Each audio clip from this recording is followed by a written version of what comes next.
Okay, let's get ready for our stream. Good morning, good morning. Good morning, it's Friday. It's Friday. Friday. Pray that's gonna be quiet today. As the fire alarms went off last night at like 2 a.m. again. Um, but we found out that I don't know if I mentioned it, but like the pipes at my apartment are decently old.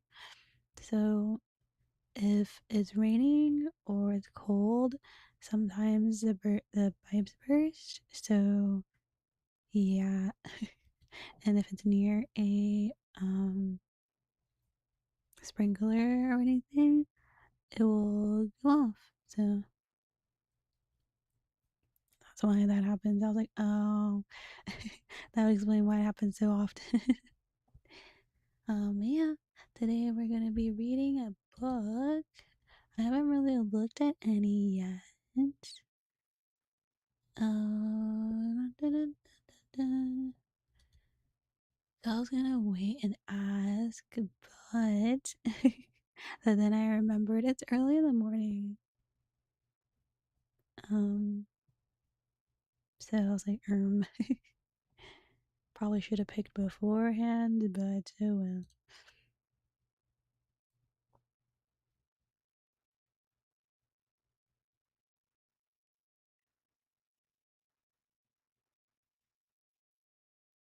I don't think I ever finished the Sherlock Holmes ones. I know there's a lot of them though, because short stories. There's a lot of them. There's a lot of Grimm's fairy tales as well, but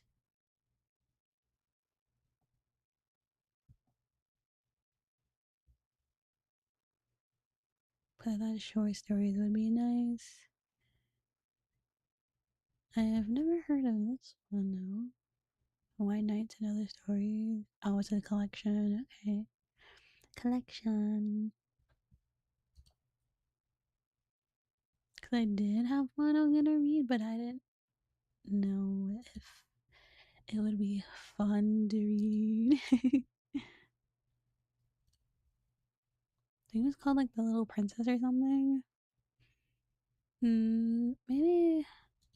Maybe Frankenstein, because then there's that movie. Let me move my mic over a bit. There's that movie. And I thought, I guess it works.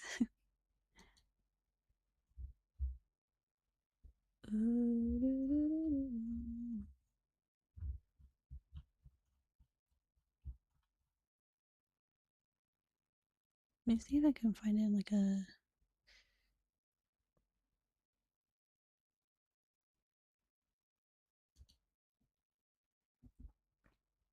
No, not that one. Put as a read now. Skip to. There's 24 chapters. Okay. So I've never ever read Frankenstein. So why not? I'll read Frankenstein. Let me put in the title.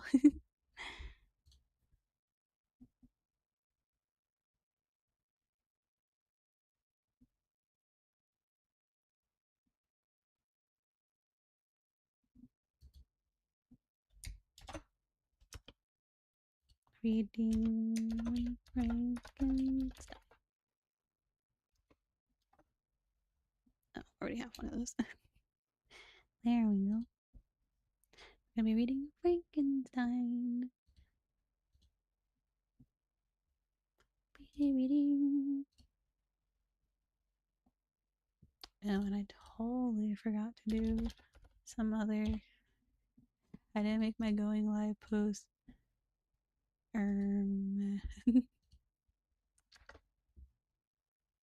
I totally remembered. Oops. Probably. and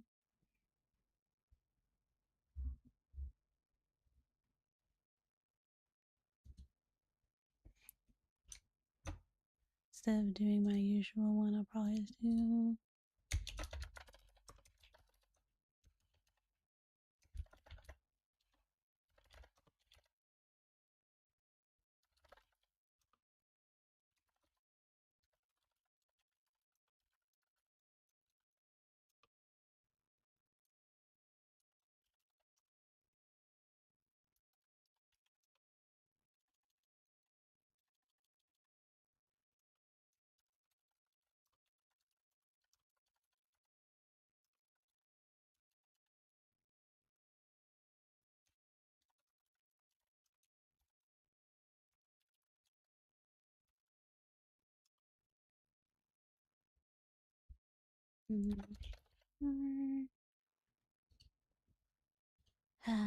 when you forget to do things.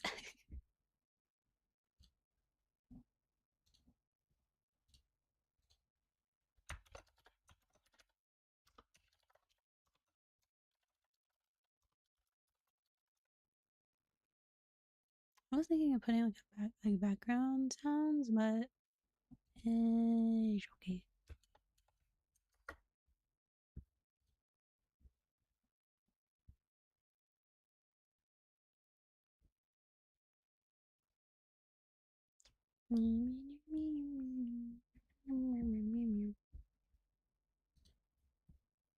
I was about to put the wrong one.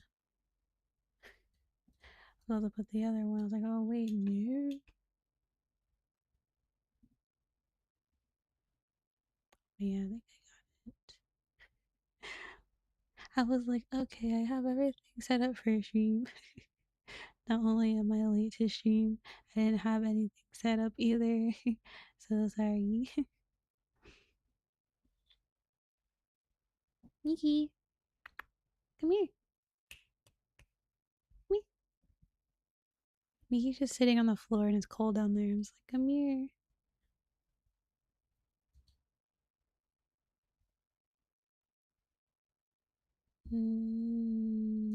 Okay. Yeah, man. Set up. Woo. Everything's set up. Let me see if I can get Mickey to be off the floor and up here at least. She's just sitting on the cold floor for Babu. Come here, Mickey.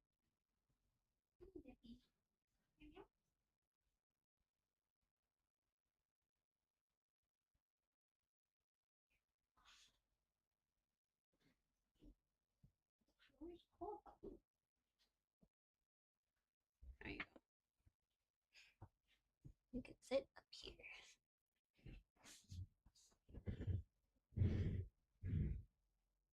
Okay. Let's start the reading. Now that I've got the cat over here. Let's see. See if I can put it like this. Oh, you. Okay. I didn't bring you here for you to put your face in my face, kitty.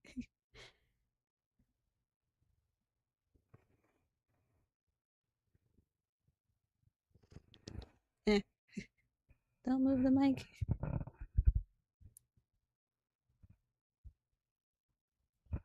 Okay. Let's see. Yeah. Kitty's being disruptive. I mean, to be fair, I did bring her up here, but I didn't want her to be sitting on the cold floor. Sit here, Babu. Be good, Babu. Sit here. I am by birth a Genovese, and my family is one of the most distinguished of that republic. My ancestors had been for many years counselors and syndics, and my father had filled several public situations with honor and reputation. He was respected by all who knew him for his integrity and readability, attention to public business. He passed his younger days perpetually occupied by the affairs of his country. A variety of circumstances had prevented his marrying early, nor was it until the decline of life that he became a husband and a father of a family. As the circumstances of his marriage illustrate his character, I cannot refrain from relating them. One of his most intimate friends was a merchant who, from a flourishing state, fell through numerous mischances into poverty. This man, whose name was Beaufort, was of a proud and unbending disposition, and could not bear to live in poverty and oblivion in the same country where he had formerly been distinguished for his rank and magnificence.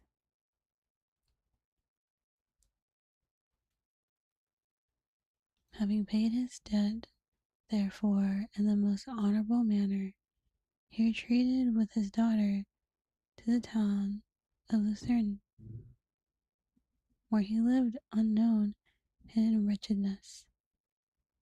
My father loved Beaufort with the truest friendship, and was deeply grieved by his retreat in these unfortunate circumstances.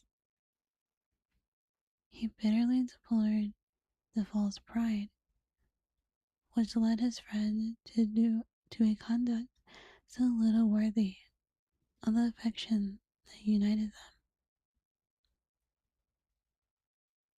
He lost no time in endeavoring to seek them out,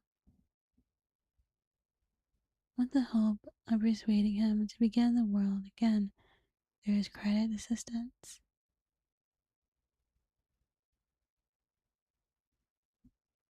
Beaufort had taken effectual measures to conceal himself, and it was 10 months before my father discovered his abode. Overjoyed at his discovery, he hastened to the house, which was situated in a mean street near the Rue. But when he entered, misery and despair alone welcomed him.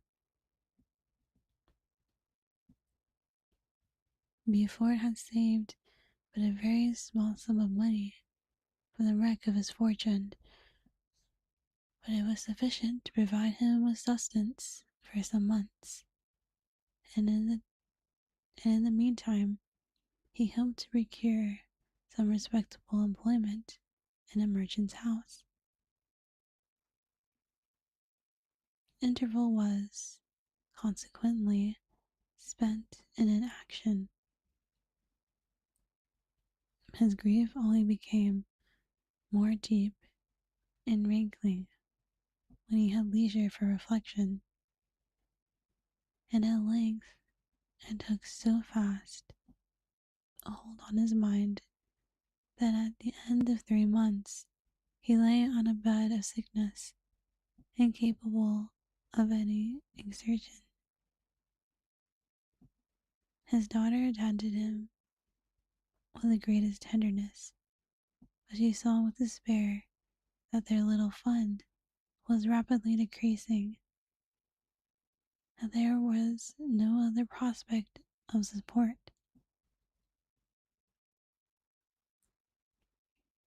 But Caroline Beaufort possessed a mind of an uncommon mold, and her courage rose to support her and her adversary. She procured plain work, she plaited straw, and by various means contrived to earn a pittance scarcely sufficient to support life. Several months passed in this manner. Her father grew worse. Her time was more entirely occupied in attending him. Her means of sustenance decreased, and in the 10th month Her father died in her arms, leaving her an orphan and a beggar.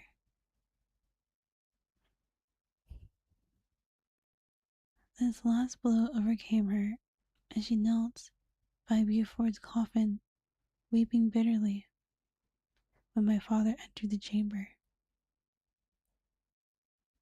He came like a protecting spirit to the poor girl who committed herself to his care, and after the interment of his friend, he conducted her to Geneva and placed her under the protection of a relation. 2 years after this event, Caroline became his wife. There is a considerable difference between the ages of my parents, but the circumstance seemed to unite them only closer in bonds of devoted affection. There was a sense of justice in my father's upright mind which rendered it necessary that he should approve highly to love strongly.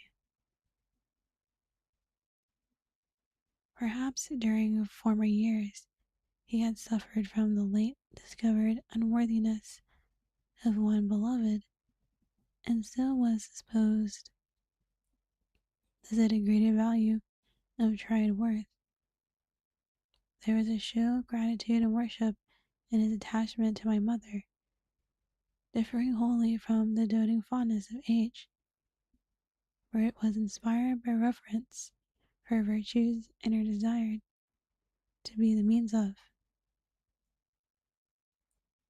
in some degree, recompensing her for her sorrows she had endured, but which gave inexpressible grace to his behavior to her.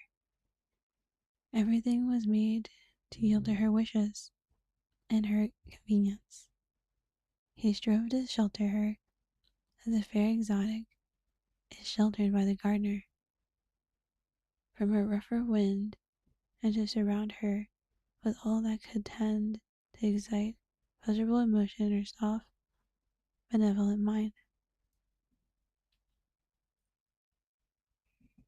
Her health, and even the tranquility of her hitherto constant spirit, had been shaken by what she had gone through. During the 2 years that had elapsed previous to their marriage, my father had gradually relinquished all his public functions, and immediately after their union, they saw the pleasant climate of Italy, and the change of the scene and interest tended on a tour through that land of wonders as a restorative of her weakened frame.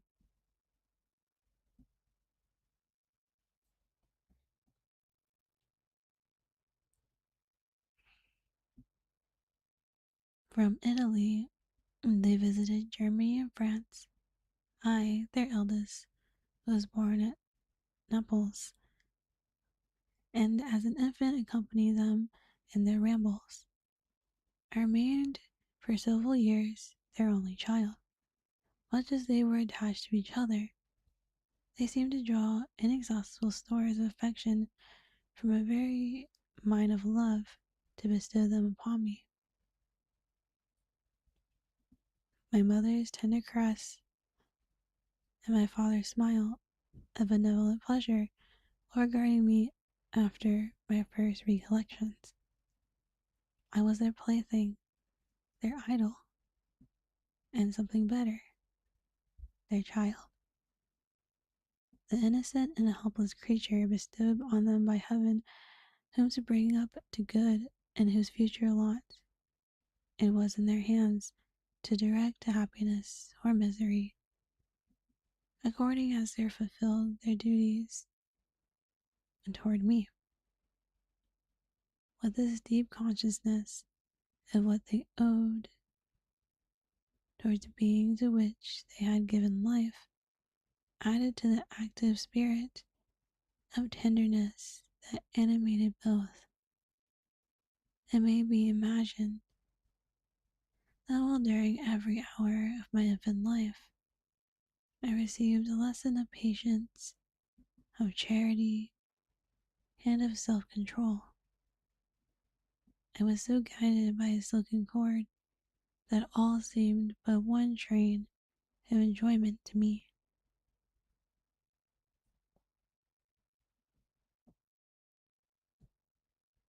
For a long time, I was their only care. My mother had much desire to have a daughter, but I continued their single offspring. When I was about 5 years old, while making an excursion beyond the frontiers of Italy, they passed a week on the shores of the Lake Como.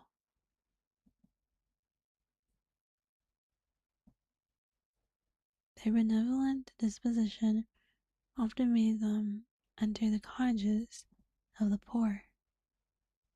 This, to my mother, was more than a duty. It was a necessity, a passion, remembering what she had suffered and how she had been relieved, for her to act in her turn the guardian angel to the afflicted. During one of their walks, a poor caught in the foldings of a bell attached their notice as being singularly desolate, while a number of half-clothed children gathered about spoke of penury in its worst shape. One day, when my father had gone by himself to Milan, my mother, accompanied by me, visited this abode. She found a peasant and his wife, hard-working, bent down by care and labor, disputing a scanty meal to 5 hungry babes. Among these, there was one which attracted my mother far above all the rest. She appeared of a different stock. The 4 others were dark-eyed, hardly little vagrants. This child was thin and very fair. Her hair was the brightest living gold, and despite the poverty of her clothing, seemed to set a crown of distinction on her head. Her brow was clear and ample, her blue eyes cloudless, and her lips and the molding of her face so expressive of sensibility and sweetness that none could behold her without looking on her as of a distinct species, a being heaven sent, and bearing a celestial stamp in all her features.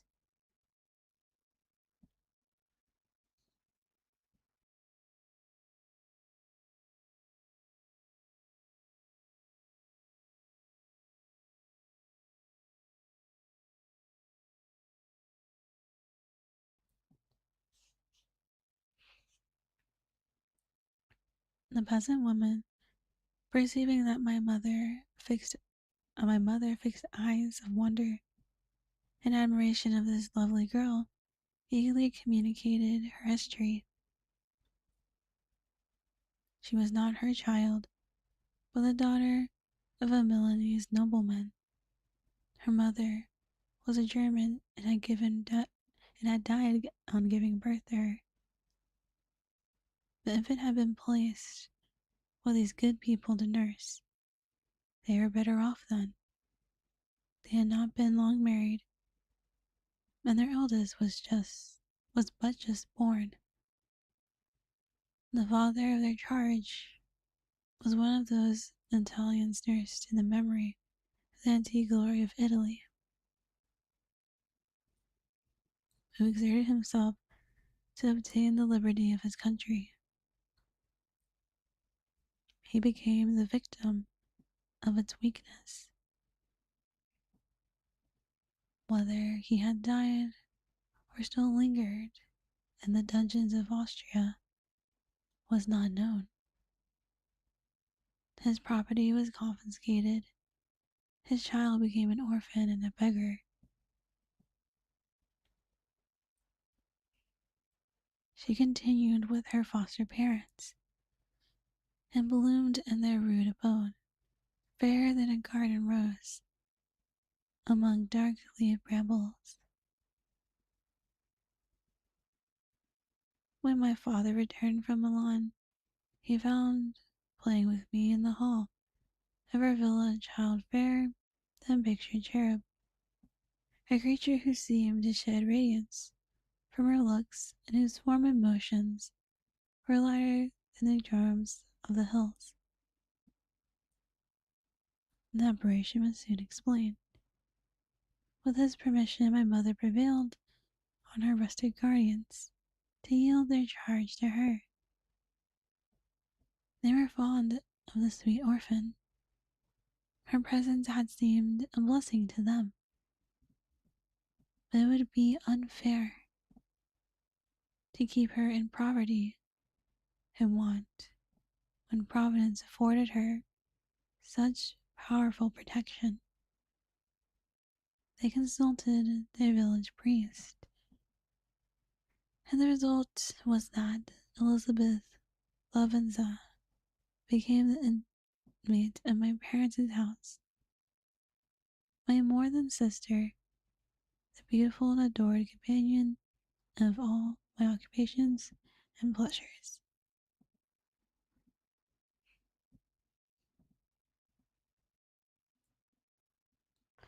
Everyone loved Elizabeth. Everyone loved Elizabeth. The passionate and almost reverential attachment with which all regarded her became, while I shared it, my pride and my delight. On the evening previous to her being brought to my home, my mother had said playfully, "I have a pretty present for my Victor."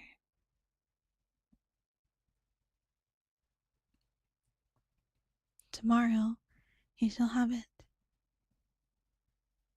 And when, on the morrow, she presented Elizabeth to me as her promised gift,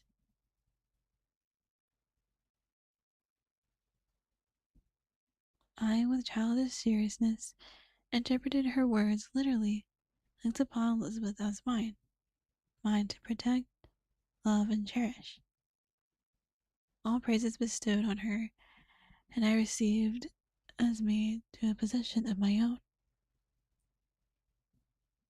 We called each other familiar by the name of cousin. No word, no expression could body forth the kind of relation in which she stood to me, my more than sister, since till death she was to be mine only.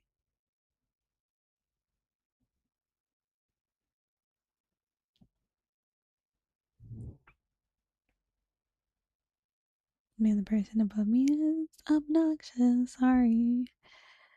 I don't know why they're always moving stuff, but they are. Need to drink some water too.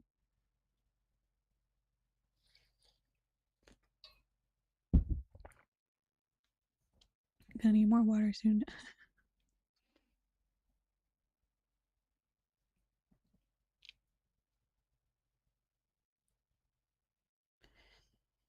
We were brought up together. There was not quite a year difference in our ages. I need not say that we were strangers to any species of disunion or dispute. Harmony was the soul of our companionship. Then diversity and contrast that subsided in our characters and drew us closer together. Elizabeth was a calmer and more concentrated disposition, but with all my ardor, I was capable of a more intense application, and was more deeply smitten with a thirst for knowledge. She busied herself with the following aerial creations of the poets, and in the majestic and wondrous scenes which surrounded our Swiss home, the sublime shapes of the mountains, the changes of the seasons, tempest and calm, the silence of winter, and the life of turbulence of our Alpine summers, she found ample scope for admiration and delight, while my companion had contemplated with a serious and satisfied spirit the magnificent appearance of things, delighted in investigating their cause. The world was to me a secret which I desired to divine. Curiosity, earnest research to learn the hidden laws of nature, gladness akin to rapture as they were unfolded to me, are among the earliest sensations I can remember.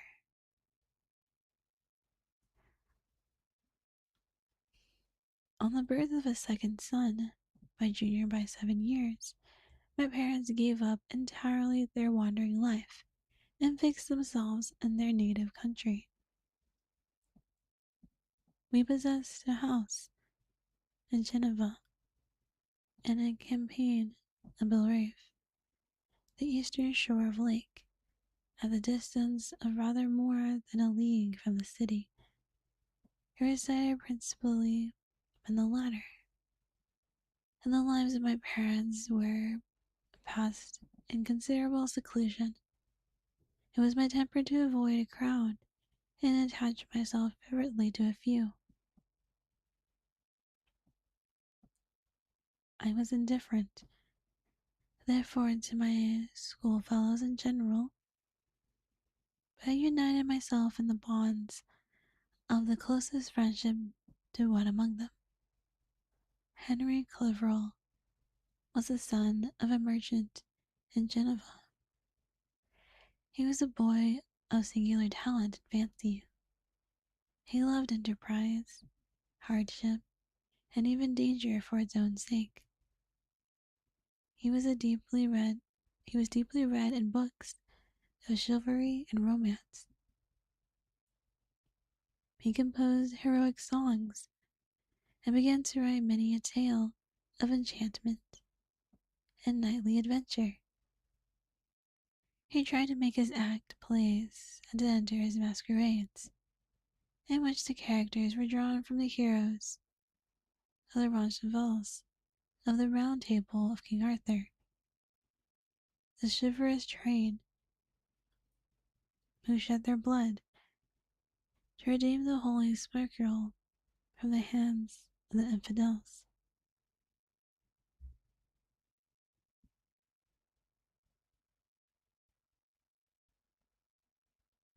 No human being could be past a happier childhood than myself.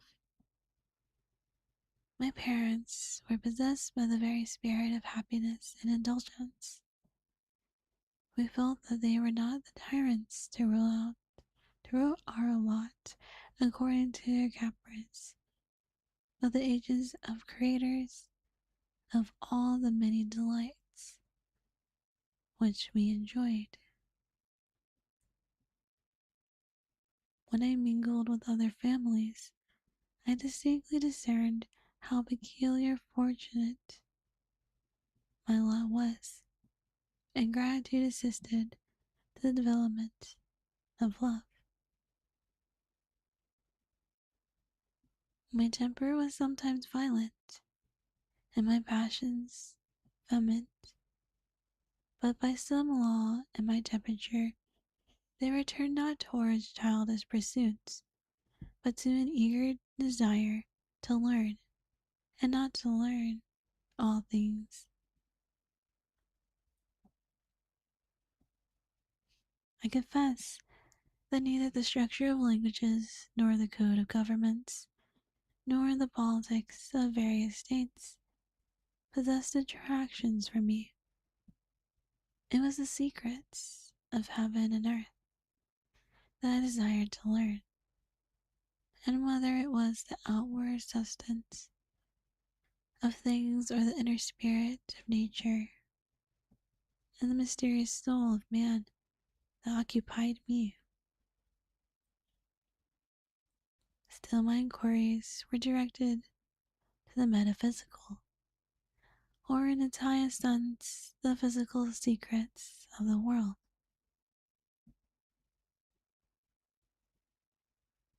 Meanwhile, Clerval occupied himself, so to speak, with the moral relations of things. The busy stage of life, the virtues of heroes, and the actions of men were his theme, and his hope and his dream was to become one among those whose names are recorded in story as the gallant and adventurous benefactors of our species. The saintly soul of Elizabeth shone like a shrine dedicated lamp in our peaceful home. Her sympathy was ours, her smile, her soft voice, there to subdue me to a semblance of her own gentleness.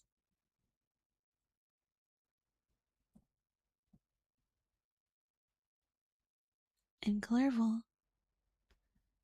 could aught ill intend of this noble spirit of Clerval, yet he might not have been so perfectly humane, so thoughtful in his generosity, so full of kindness and tenderness, amidst his passion for adventurous exploit, has she not unfolded to him the real loveliness, and made the doing good the end and aim of his soaring ambition?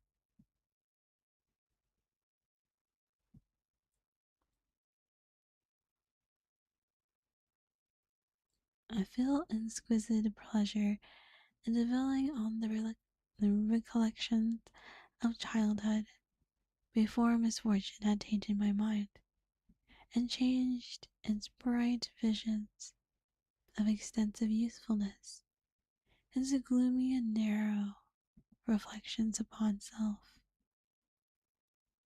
Besides, in drawing the picture of my early days, I also record those events which led by insensible steps to my after tale of misery. For when I would account to myself for the birth of that passion which afterwards ruled my destiny, I find it arise like a mountain river from ignoble and almost forgotten sources, but, swelling as it proceeded, it became the torrent which, in its course, has swept away all my hopes and joys.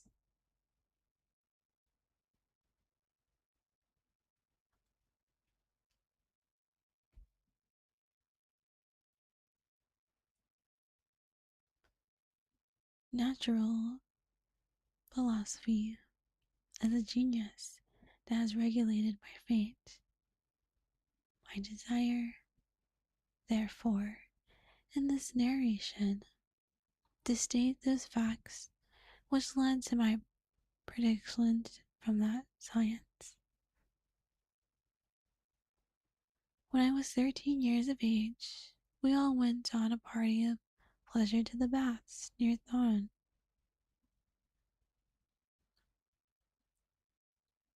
The weather obligated us to remain a day confined to the inn. In this house, I chanced to find a volume of the works of Cornelius Agrippa.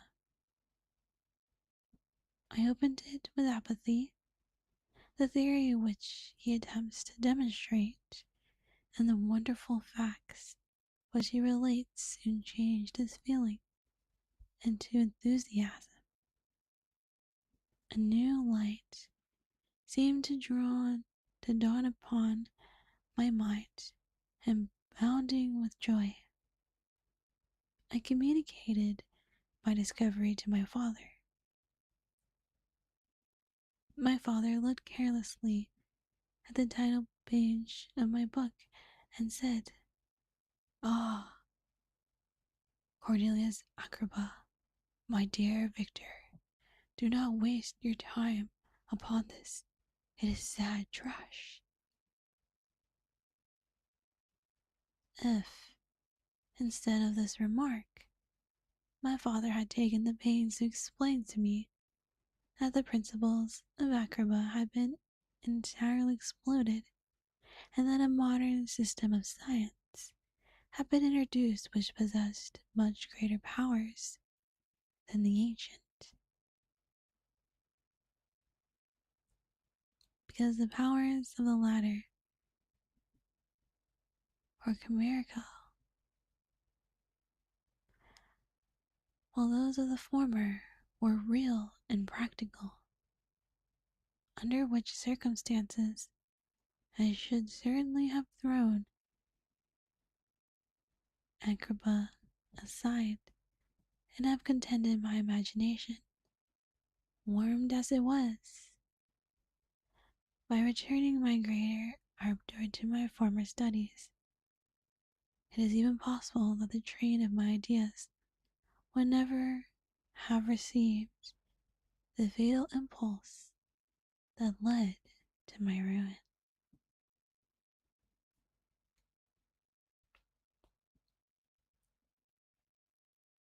But the cursory glance my father had taken at my volume by no means assured me that he was acquainted with its contents. Acquainted with its contents, and I continued to read with the greatest avidity.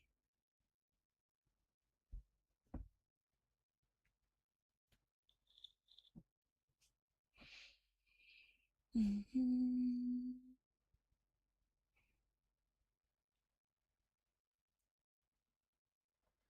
When I returned home, my first care was to procure the whole works of this author, and afterwards Abercilius and Albertus Magnus. I read and studied the wild fancies of these writers with delight. They appeared to me treasures, known to few besides me. I have described myself as always having been imbued with a fervent longing to penetrate the secrets of nature. In spite of the intense labor and wonderful discoveries of modern philosophers, I always came from my studies disconnected and unsatisfied. Sir Isaac Newton is said to have avowed that he felt like a child picking up shells beside the great and unexplored ocean of truth. Those of his successors in each branch of natural philosophy with whom I was acquainted appeared, even to my boy's apprehensions, as trios engaged in the same pursuit.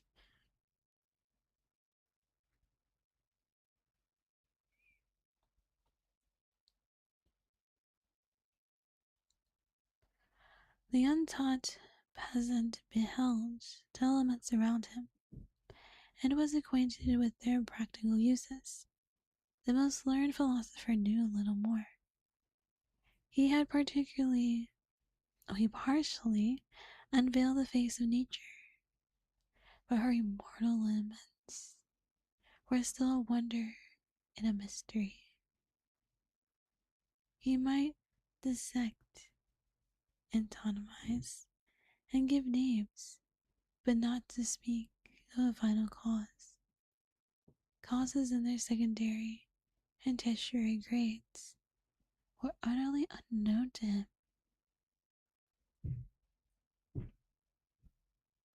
Bruh.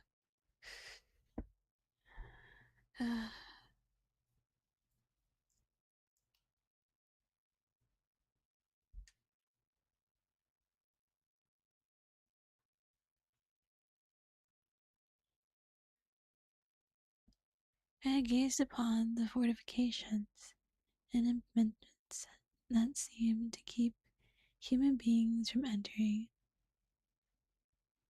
the citadel of nature, and rationally and ignorantly I had repined.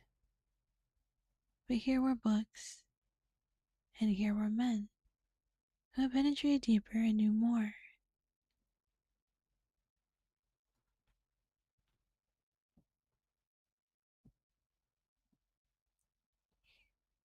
I took their word for all that they averred, and I became their disciple. It may appear strange that such should arise in the 18th century, but while I followed the routine of education in the schools of Geneva, I was, to a great degree, self-taught with regard to my favorite studies. My father was not scientific, and I was left to struggle with a child's blindness, added to a student's thirst for knowledge. Under the guidance of my new preparators, I entered with the greatest diligence into the search of the philosopher's stone and the elixir of life, but the latter soon obtained my undivided attention. Wealth was an inferior object, but what glory would attend the discovery if I could banish disease from the human frame and render man invulnerable to any but a violent death.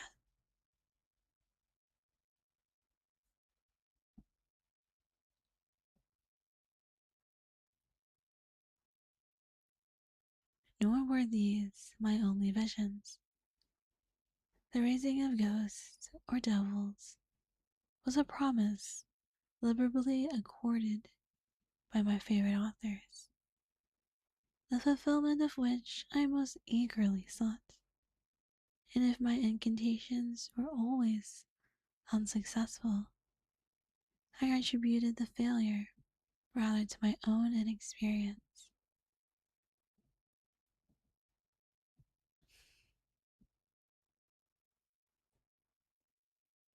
Rather to my own inexperience and mistake than to want of skill or fidelity in my instructors.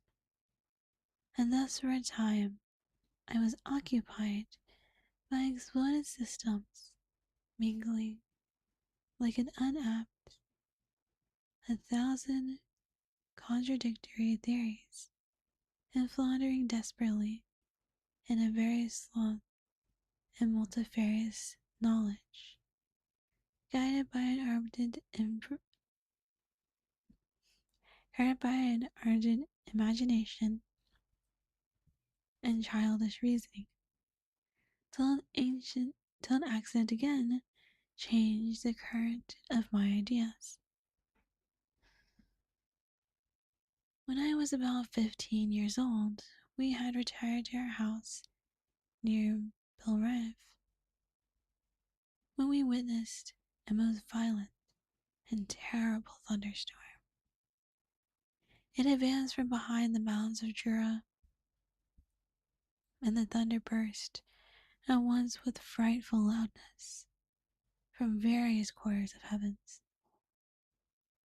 I remained while the storm lasted, watching its progress with curiosity and delight. As I stood at the door, on a sudden I beheld a stream of fire issue from an old and beautiful oak. which stood about 20 yards from our house. And so soon as the dazzling light vanished, the oak had disappeared, and nothing remained but a blasted stump. When we visited in the morning, we found the tree shattered in a singular manner. It was not splintered by the shock, but entirely reduced to thin ribbons of wood. I never beheld anything so utterly destroyed.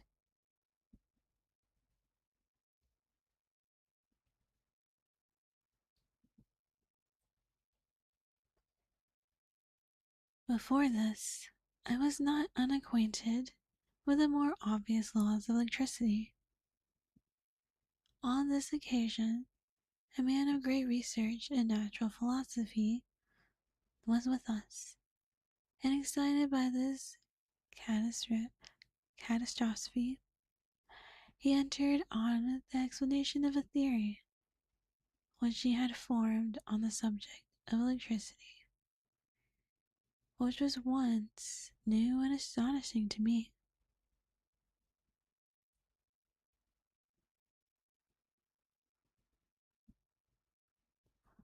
All that he said threw greatly into the shade Cornelius Agrippa, Albertus Magnus, and Paracelsus, the lords of my imagination.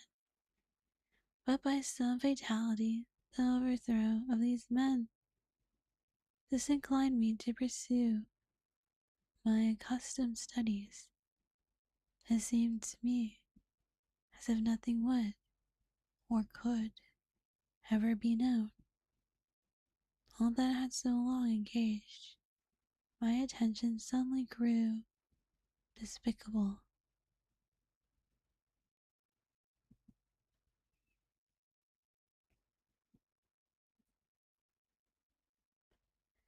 By one of those caprices of the mind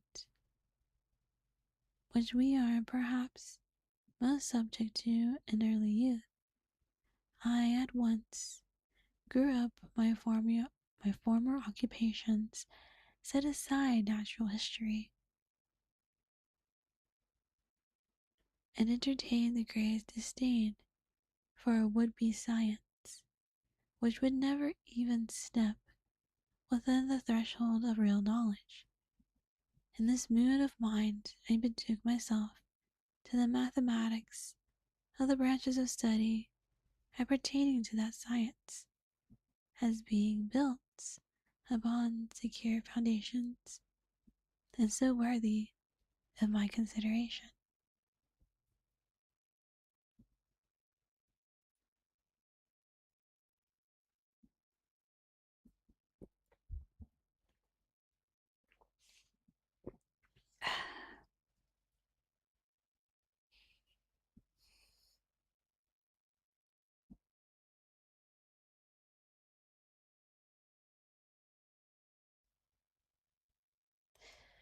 Thus strangely are our souls constructed, and by such slight ligaments are we bound to prosperity or ruin. When I look back, it seems to me as if this almost miraculous change of inclination and will was the immediate suggestion of the guardian angel of my life, the last effort made by the spirit and perseveration to avert the storm that was even then hanging in the stars and ready to envelop me. Her victory was announced by an unusual tranquility and gladness of soul, which followed the relinquishing of my ancient and latterly tormenting studies. It was thus that I was to be taught to associate evil with their prosecution, happiness with their disregard.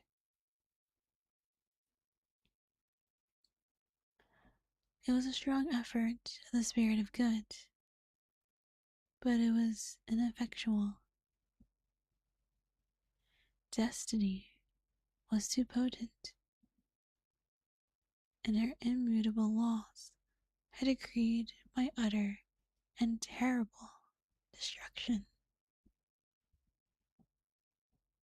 Okay, before I get to the next chapter, I'm gonna get some more water real quick. 1 second.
Okay,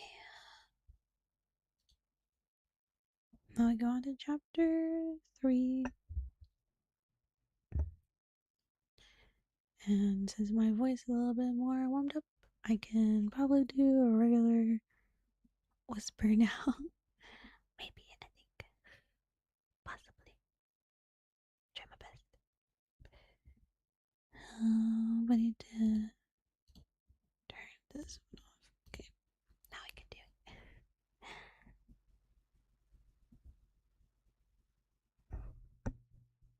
Turn this up. Okay. When I had attained the age of 17, my parents resolved that I should become a student at the University of Ingolstadt. I had heard to attended the schools of Geneva, but my father thought it necessary for the completion of my education that I should be made acquainted with other customs than those of my native country. My departure was therefore fixed at an early date, but before the day resolved upon could arrive, the first misfortune of my life occurred, an omen, as it were, of my future misery. Elizabeth had caught the scarlet fever. Her illness was severe, and she was in the greatest danger. During her illness, many arguments had been urged to persuade my mother to refrain from attending upon her. She had at first yielded to her entreaties, but when she heard that the life of her favorite was menaced, she could no longer control her anxiety. She attended her sick bed. Her watchful attendants tributed over the malignity of the distemper. Elizabeth was saved, but the consequences of this imprudence were fatal to her preserver. On the third day, my mother sickened. Her fever was accompanied by the most alarming symptoms, and the looks of her medical attendants cascaded the worst event on gratitude. This best woman did not desert her. She joined the hands of Elizabeth and myself. My children, she said, my firmest hopes of future happiness were placed on the prospect of your union. This expectation will now be the consolation of your father, Elizabeth, my love. You must supply my place to my younger children. Alas, I regret that I am taken from you, and happy and beloved as I have been, is it not hard to quit it all?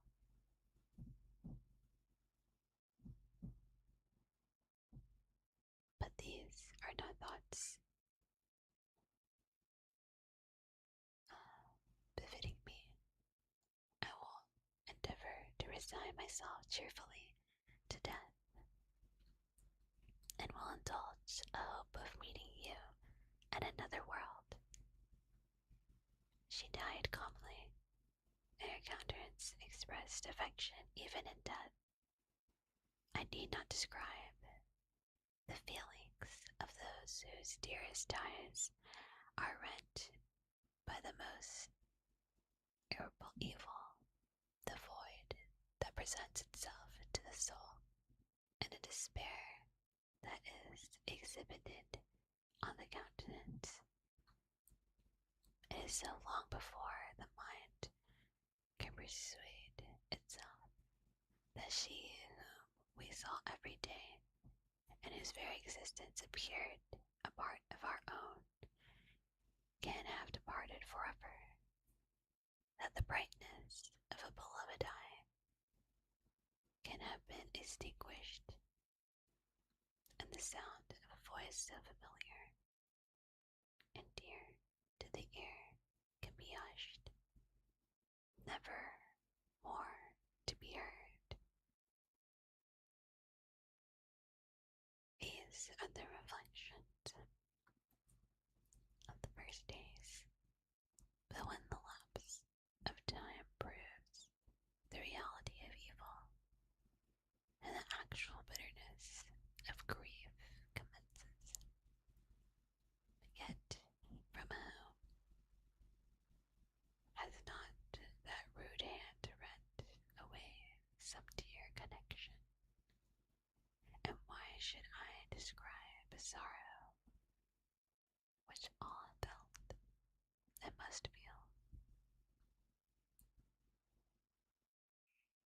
The time at length arrives when grief is rather an indulgence than a necessity, and the smile that plays upon the lips, although it may be deemed a sacrilege, is not vanished.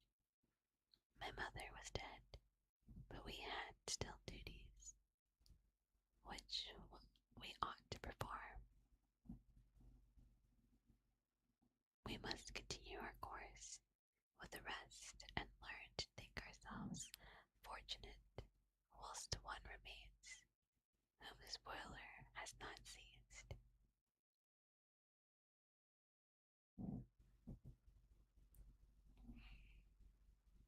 My departure for Ingolsland, which had been deferred by these events, was now again determined upon. I obtained from my father a respite of some weeks. It appeared to me sacrilege so soon to leave the reposed again to death of the house in the morning, and to rush into the thick of life. I was new to sorrow, but it did not the less alarm me. I was unwilling to quit the sight of those that remained to me, and above all, I desired to see my sweet Elizabeth in some degree consoled. She indeed veiled her grief and strove to act the comforter to us all. She looked steadily on life, and is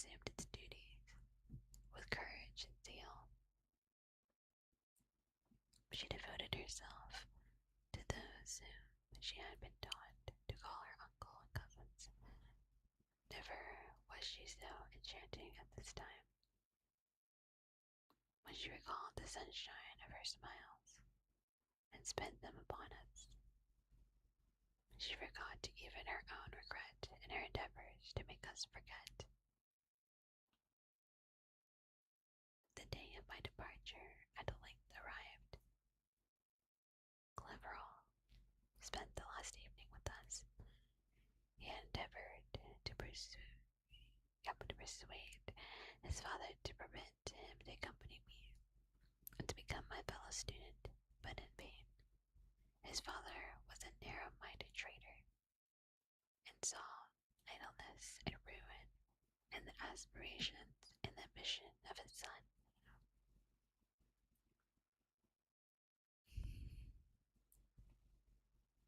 Henry deeply felt the misfortune of being barred from a liberal education.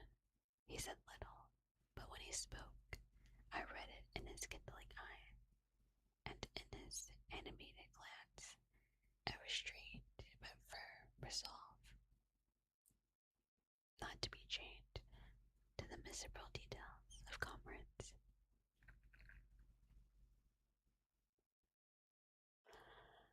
We sat late. We could not tear ourselves away from each other, nor persuade ourselves to say the word farewell. It was said, and we retired under the pretense of seeking repose, each fancying the other was deceived. But when, at morning's dawn, I descended to the carriage, which was to convey me away, they were all there, my father again to bless me, Cleverall to press my hand once more, my Elizabeth to renew her entreaties that I would write often, and to bestow the last feminine attentions on her playmate and friend. I threw myself into the chaise that was to convey me away, and indulged in the most melancholy reflections. I, who had ever been surrounded by amiable companions, continually engaged in endeavoring to bestow mutual pleasure, I was now alone. In the university, whither I was going, I must form my own friends and be my own protector. My life had hitherto been remarkably secluded and domestic, and this had given me invincible repulgence to new countenances. I loved my brothers, Elizabeth and Clerval. These were old, familiar faces, but I believed myself totally unfitted for the company of strangers. Such were my reflections as I commenced my journey, but I proceeded. My spirits in hope rose. I had greatly desired the acquisition of knowledge. I had often, when at home, thought it hard to remain during my youth cooped up in one place, and had longed to enter the world to take my station among other human beings that my desires were accompanied with, and it would, indeed, have been folly to repent. I had sufficient leisure for these and many other reflections during my journey to England, which was a long and fatigue. At length, the high white steel of the town met my eye. I alighted and was conducted to my solitary apartment to spend the evening as I pleased.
professor's door.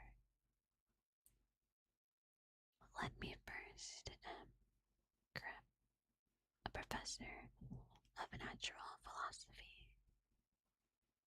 He was an uncouth man, but barely, but deeply imbued in the secrets of its science. He asked me several questions concerning my progress in the different branches of science pertaining to natural philosophy. I replied carelessly and partially in contempt, mentioned the names of my alchemists as the principal authors I had studied. The professor stared. Have you, he said, have really spent your time in studying such nonsense? I replied in the affirmative. Every time, continued Kemp with warmth. Every instant that you have wasted on those books is utterly and entirely lost. You have burdened your memory with exploded systems and useless names. Good God! In what desert land have you lived, where no one was kind enough to inform you that these fancies, which you have so greedily emitted, are 1,000 years old and as musty as they are ancient? I little expected, in this enlightened and scientific age, to find a disciple of Alberus Magnus and Parrhasius. My dear sir, you must begin your studies entirely anew.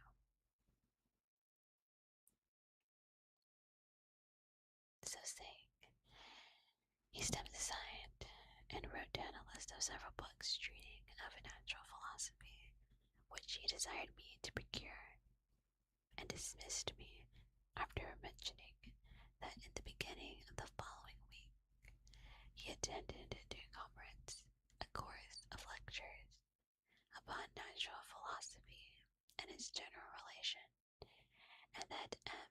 Waldman, a fellow professor, will lecture upon chemistry the alternate days that he omitted.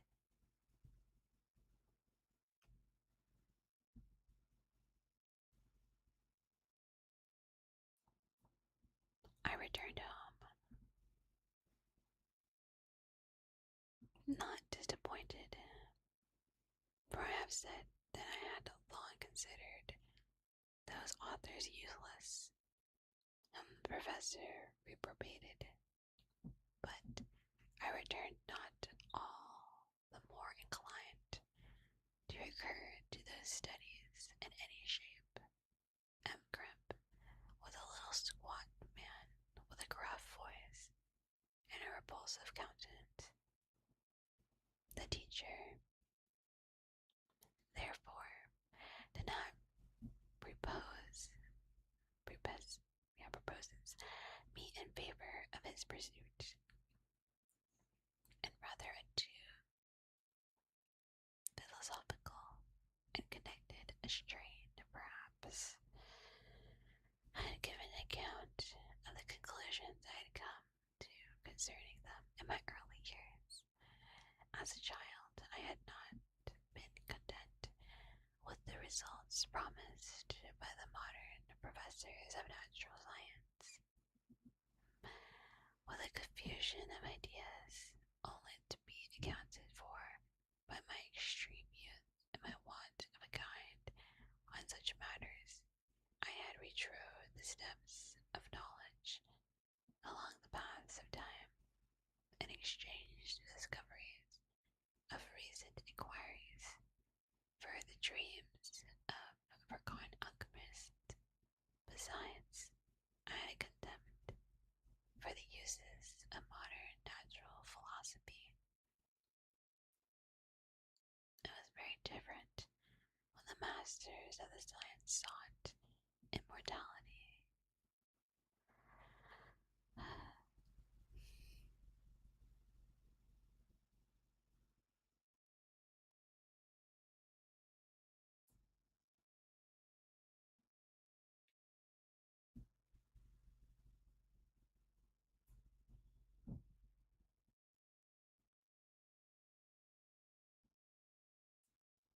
Such views, although futile, were grand, but now the scene was changed.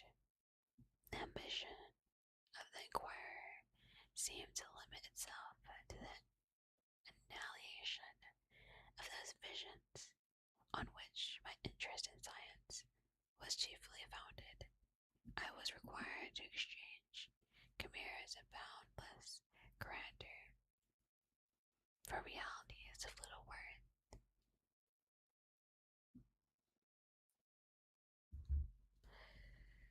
Such were my reflections during the first 2 or 3 days of my residence at Ingolstadt, which were chiefly spent in becoming acquainted with the localities and the principal residents in my new abode.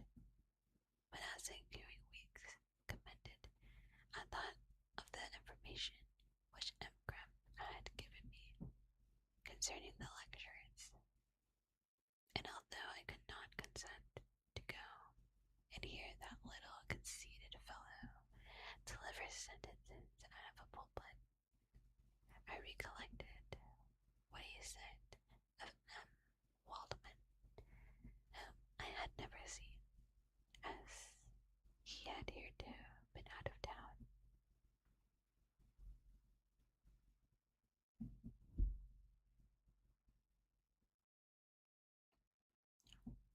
Partly from curiosity and partly from idleness, I went into the lecture room, which M. Walden entered shortly after. The professor was very unlike his colleague. He appeared about 50 years of age, but with an aspect expressive of the greatest benevolence. A few gray hairs covered his temples, but those at the back of his head were nearly black. His person was short, but remarkably erect, and his voice the sweetest I had ever heard.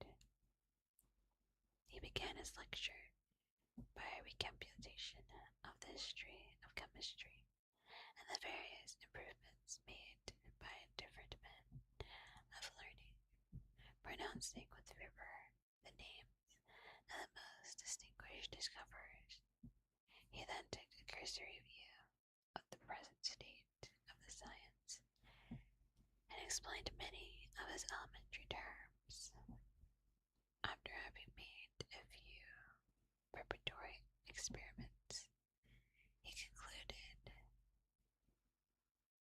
the terms of which I shall never forget. The ancient teachers of science, he said, promised impossibilities and performed nothing. The modern masters promise very little.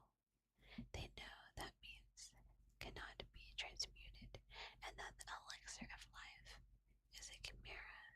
But these philosophers, whose hands seem only made to dabble in dirt, and their eyes to pore over the microscope or crucible, have indeed performed miracles.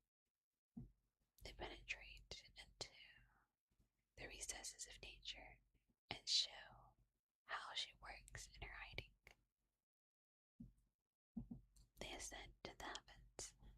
They have discovered how the blood circulates and the nature of the air we breathe. They have acquired new and almost unlimited powers. They can command the thunders of heaven, mimic the earthquakes, and even mock the invisible world with its shadows. Such were the professor's words. Rather let me say such the words of the fate announced to destroy me. As he went on, I felt as if my soul were grappling with a palpable enemy. One by one, the various keys were touched, which formed the mechanism of my being. Chord after chord was sounded,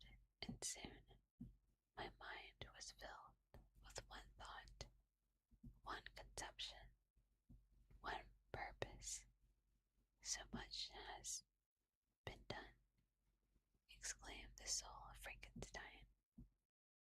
More, far more, will I achieve.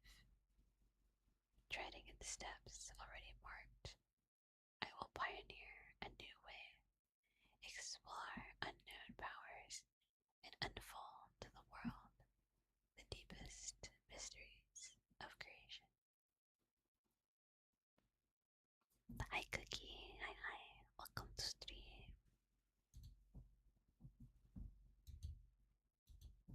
Happy Friday, hopefully you're doing well today. We're reading Frankenstein.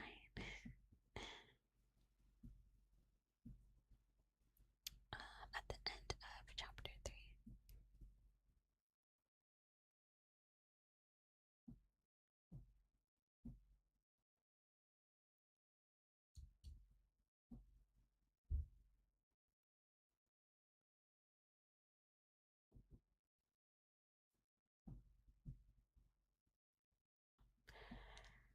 I closed my eyes that night.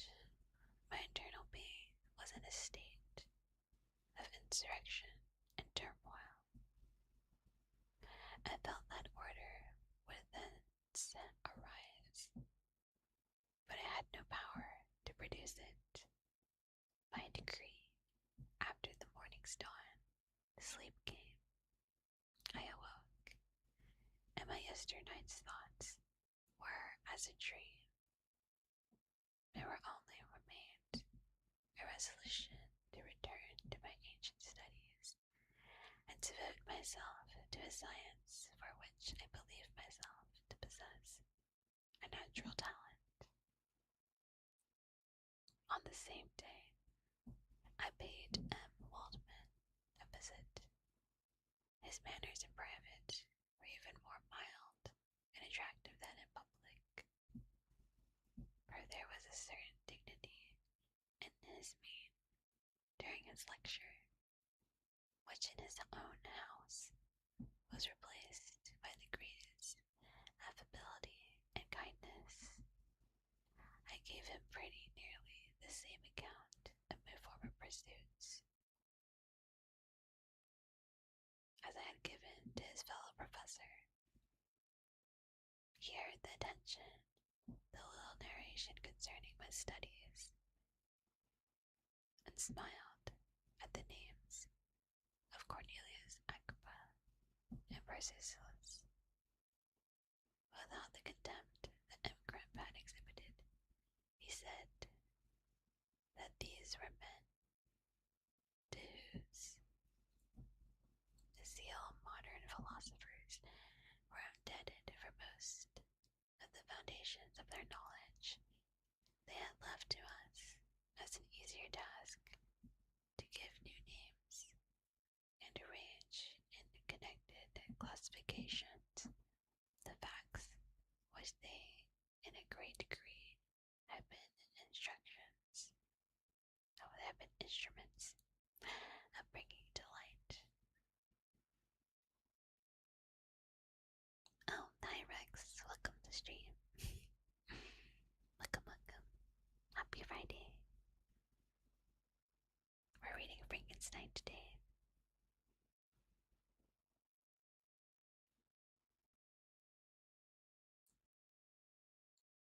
The labors of men of genius, however, directly, scarcely ever fail in ultimately turning to the solid advantage of mankind. I listened to a statement which was delivered without any presumption or affection, and then added that his lecture had removed my prejudices against modern chemists. I expressed myself in a measured term, with modesty and deference due from my youth to his instructor, without letting escape any of the enthusiasm which stimulated my intended labors. I requested his advance concerning the books I ought to procure. Happy Friday,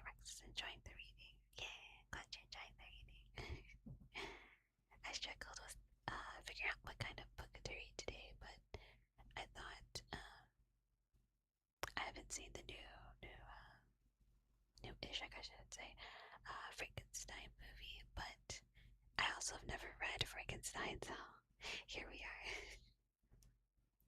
New experience for me.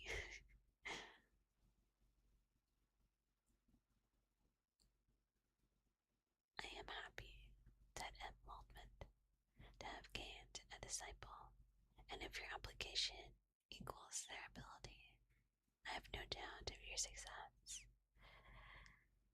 Chemistry is that branch of natural philosophy in which the greatest improvements happen and may be made. It is on that account that I have made it my peculiar study, but at the same time, I have not neglected any other branches of science. A man would make but a very sorry chemist if he attended to that department of human knowledge alone. If your wish is to become a real man of science and not merely a petty experimentist, I should advise you to apply to every branch of natural philosophy, including mathematics. He then took me into his laboratory and explains to me the uses of his various machines, instructing me as to what I ought to procure, and promising me the use of his own when I should have advanced far enough in the science not to derange their mechanism. He also gave me the list of books which I had requested, and I took my leave. Thus ended a day memorable to me.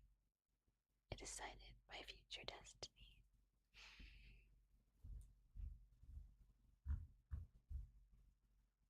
Okay, time to drink some more water.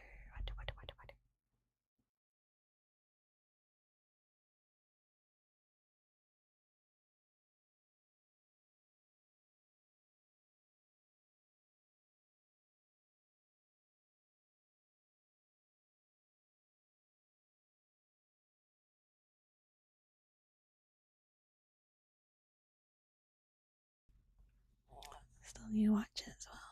Yeah, I heard the movie was good, so I want to watch it. Maybe I'll watch it this weekend or something. I don't know. I don't think I've watched like any Frankenstein movie, so.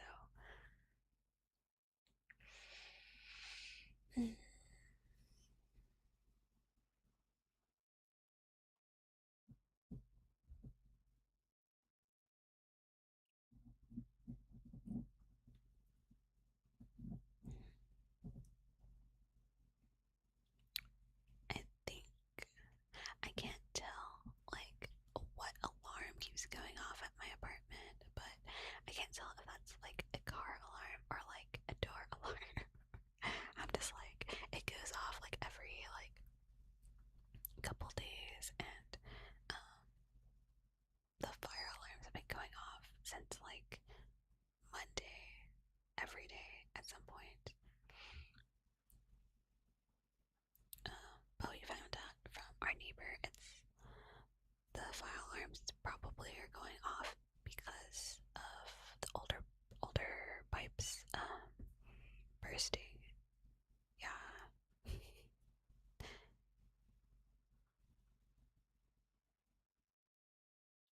Because like it sounds like it would be a car, but also it's not. But yeah, the fire alarm one is like it's highly obnoxious. It went off like last night, like 2 a.m. I was like,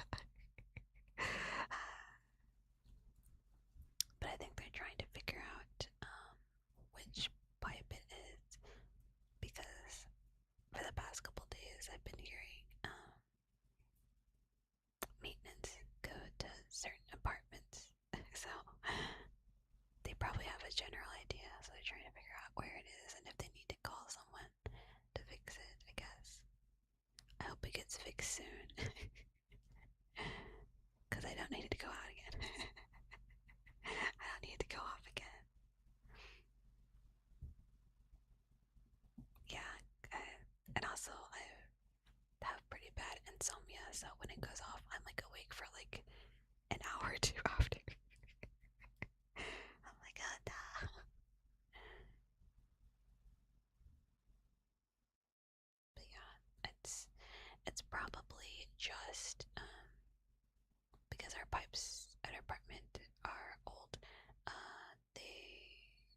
tell you before, like, we have, like, freezing weather like we did, um, to drip the faucets, open the cabinets so the heat can go in, yada yada yada.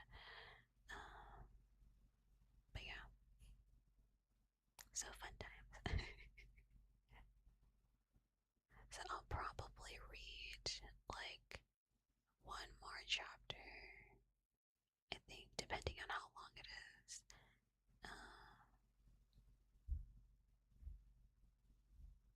Because I'm not hungry yet, but I'm slowly getting there. It's like almost lunchtime for me, so I was like, food. I was like, while I'm reading this, I'm like, I wonder what kind of food I'm gonna eat. But yeah, this is chapter 4. Oh, also, um, if you do want to, if you do want to read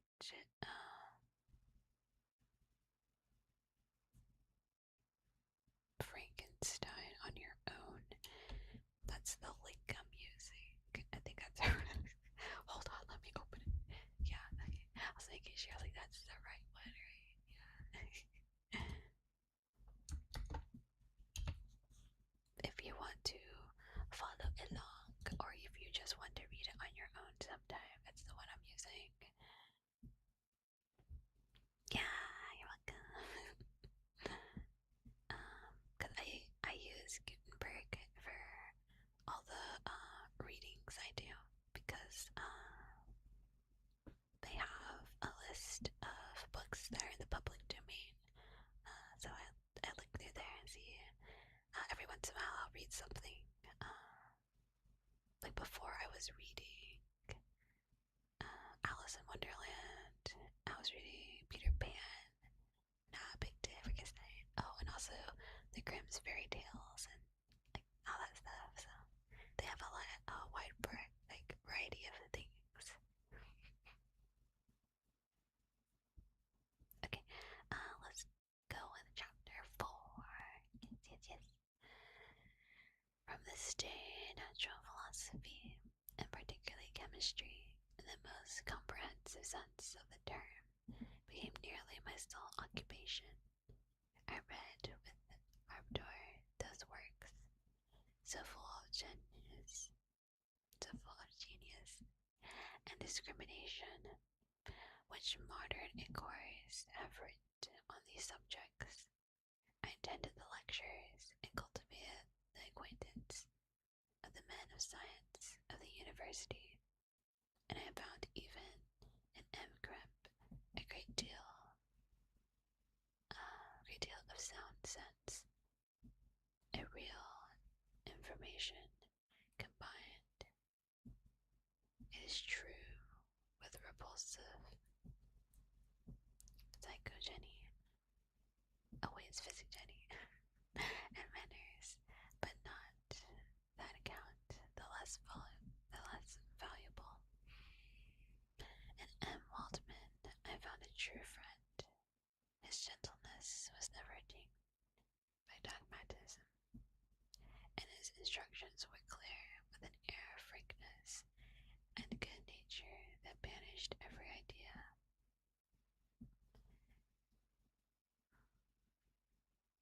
In 1,000 ways he soothed for me the path of knowledge and made the most obtrusive inquiries clear and fashionable to my apprehension.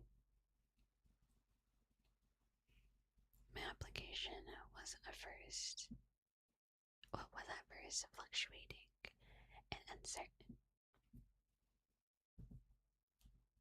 It gained strength as I proceeded and soon became so ardent and eager that the stars often disappeared in the light of morning, whilst I was yet engaged in my laboratory.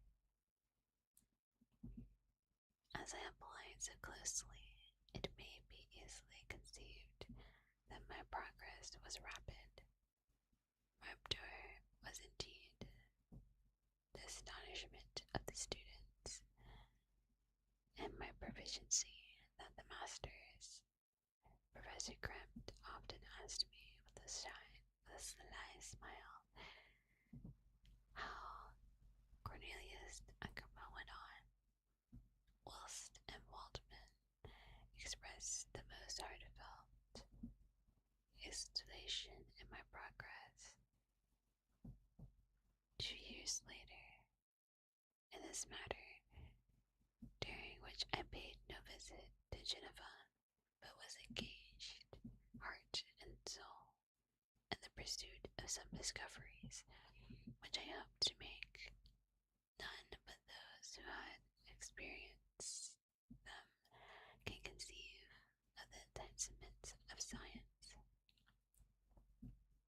In other studies, you go as far as others have gone before you, and there is nothing more to know. But in a scientific pursuit, there is continual food for discovery and wonder. A mind of moderate capacity, which closely pursues one study, must infallibly arrive at a great proficiency in that study. I, who continually sought the attainment of one subject of pursuit, and was only wrapped up in this, improved so rapidly that at the end of 2 years I made some discoveries in the improvement of some chemical instruments which procured me great esteem and admiration at the university. When I had arrived at this point, I'd become as well acquainted with the theory and practice of natural philosophy as depended on the lessons of any of the professors at Ingolstadt. My residence there being no longer conducive to my improvements,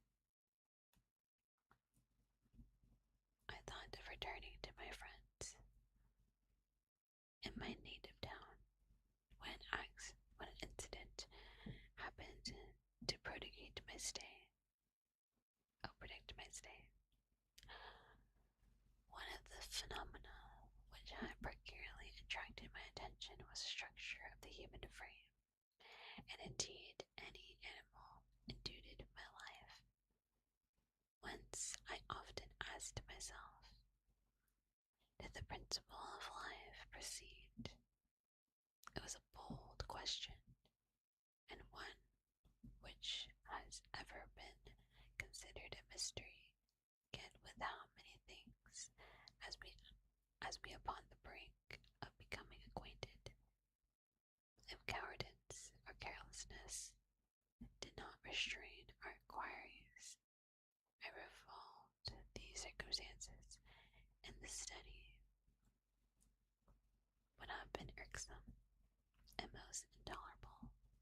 To examine the causes of life, we must first have recourse to death. I became acquainted with the science of anatomy, but this was not sufficient. I must observe the natural decay and corruption of the human body. In my education, my father had taken the greatest precautions that my mind should be impressed with no supernatural horrors. I do not even remember to have trembled at a tale of superstition or to have feared the apparition of the spirit. Oh, hi, Zalchris. Hello. Good evening to you. Listening in from the wage cage. No problem. Hopefully work is going well. Happy Friday. We're reading Frankenstein. My first time reading it too, so excited.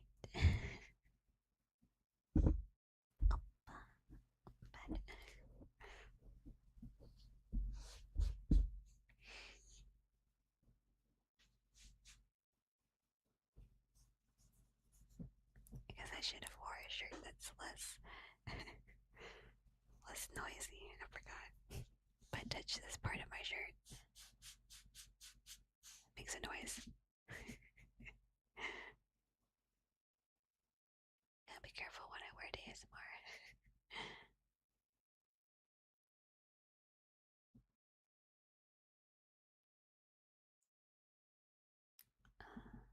Darkness had no effect upon my fancy, and a churchyard was to me merely the receptacle of bodies deprived of life, which, from being the seats of beauty and strength, had become food for the worm.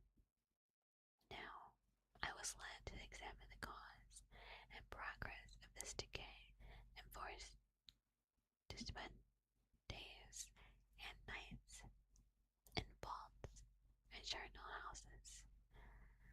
My attention was fixed upon every object the most insupportable to the delicacies of the human feelings. I saw the fine form of a man was degraded and wasted, and beheld the corruption of death succeed to the blooming cheek of life. I saw the worm inherited the wonders of the eye and brain. I paused, examining and analyzing all the muted occasions exemplified in the change from life to death and death to life, until from the midst of this darkness a sudden light broke in upon me, a light so brilliant and wondrous, yet so simple, that when I became dizzy with the immensity of the prospect which it illustrated, I was surprised that among so many men of genius, who had directed their inquiries toward the same science, that I alone should be reserved to discover so astonishing a secret. Remember, I am not recording the vision of a madman. The sun does not more certainly shine in the heavens than that which I now affirm is true. Some miracle might have procured it, yet the stages of the discovery were distinct and probable. After days and nights of incredible labor and fatigue, I succeeded in discovering the cause of generation and life. Nay, more, I became myself capable of bestowing animation upon lifeless matter. Let me drink some more water.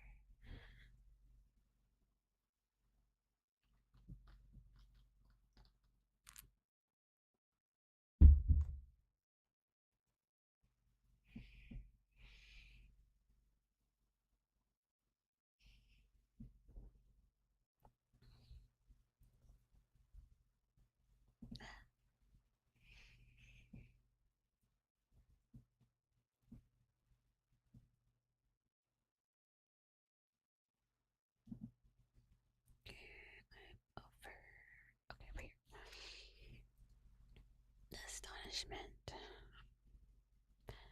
which I had at first discovered on this discovery, experience on this discovery, soon gave place to delight and rapture.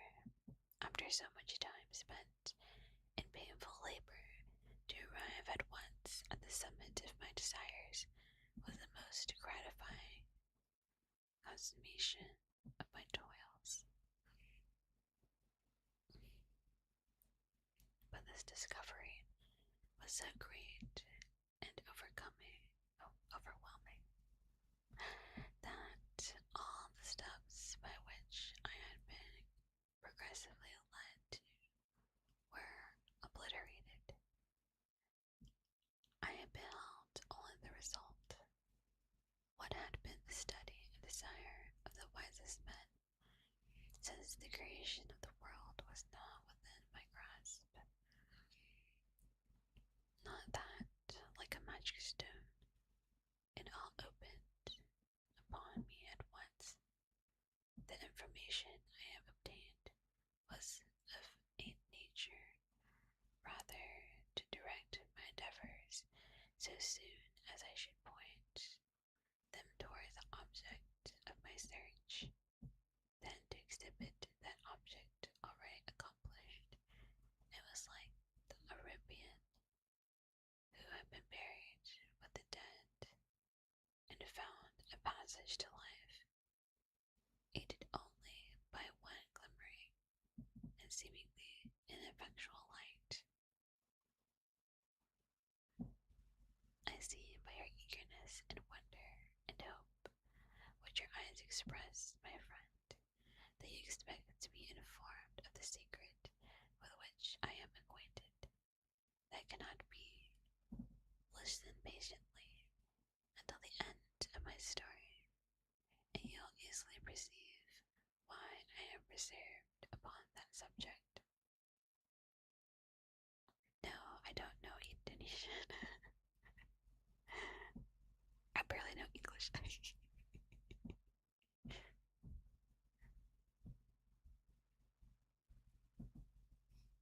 Hold on a second.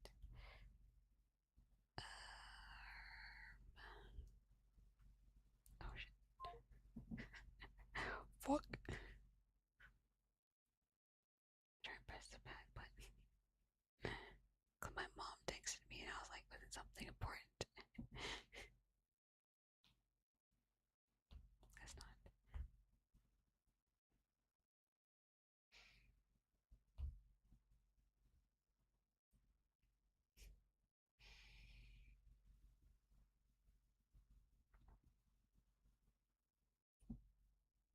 I'm just like, sorry, I accidentally pressed call, mom.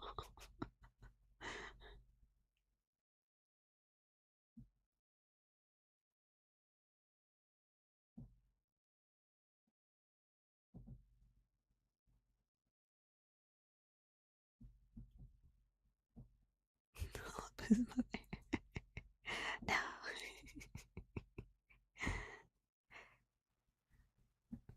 But yeah, cause she texted me, cause I was responding to something about Lunar New Year, and she has responded with a thumbs up, and I just wanted to look at it, but because I have a Z flip, everything's condensed, so I accidentally pressed the call button instead of the back button.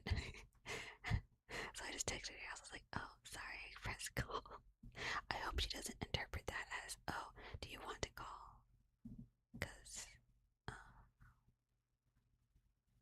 my mom's English isn't great, so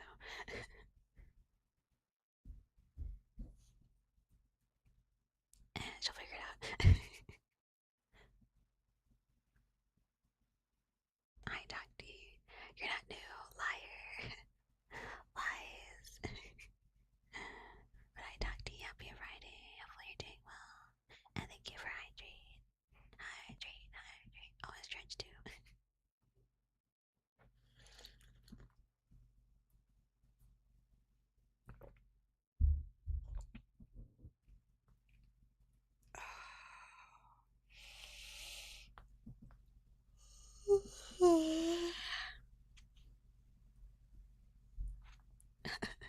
Mother, I love you. I am streaming. Exactly. I mean, my parents know that I stream, but they don't really understand it, I guess. Hi, Pico. Comfy, comfy, comfy. Yes, we comfy today. Hopefully, everyone's staying warm if they are in a cold area. Oh, seven stream streak. Let's go.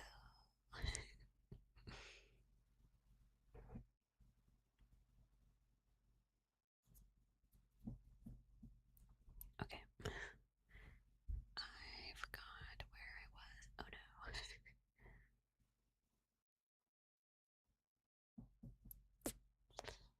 I will start to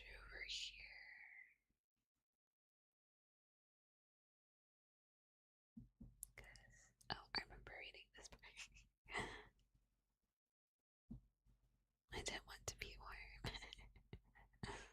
Well, if you live somewhere where it's cold, I understand that. It's usually really hot here. Um,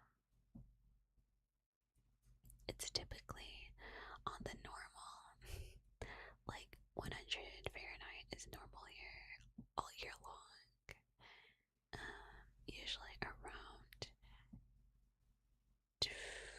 November, December, it starts getting cooler to like at least 70.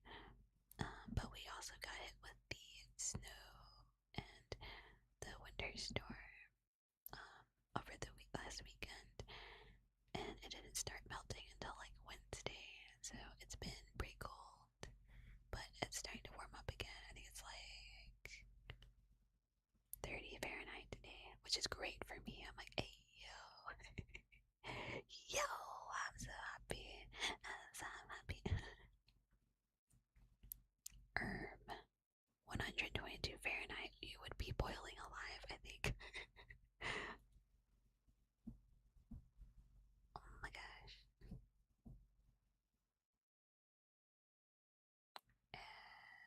My mom texted me back. Oh god, what'd she say? Oh, okay. Okay, so she did understand me. She was like, it's okay, honey.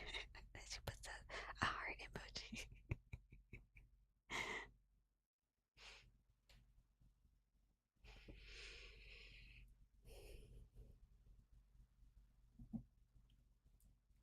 Man, that must suck.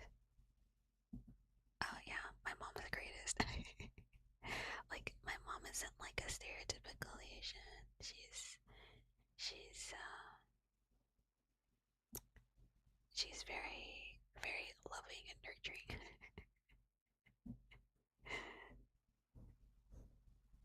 She's not strict or anything. She's very much so, oh, I'm happy if you're happy. Because she grew up in a very strict household, so she's more chill with me and my brother. So yeah, she's very nice. She's she's very much. I get it. I get my overworkingness from her. I overwork a lot, like her. In her aspect, it's she always wants to cook for everyone, regardless what's going on. I'm like, Mom, rest. You're old. She's like, no, I will cook until I can't stand anymore. Which is why during the week of Lunar New Year, I'm taking a break. So if she needs help with anything, I can help her with stuff. Okay, we were at. I read this part. Bird virtues. Oh, right here, I believe. Yeah.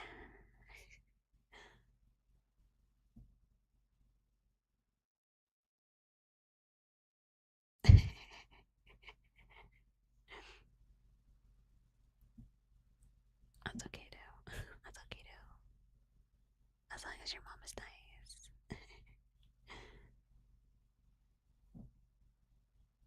Yeah, my mom is really nice, but she's also too nice. Uh, she gets taken advantage of a lot because she's nice. I keep telling her, I'm like, Mom, stop. I'm like, these people treat you like dirt. Why are you being nice to them? But, she's like, but what if no one loved the money? And what if I show them love and they understand what love is? I'm like, oh my god. Like, Mom, that works sometimes, but not all the time. But hopefully your mom is nice and kind to you. I know not everyone is, not everyone is lucky to have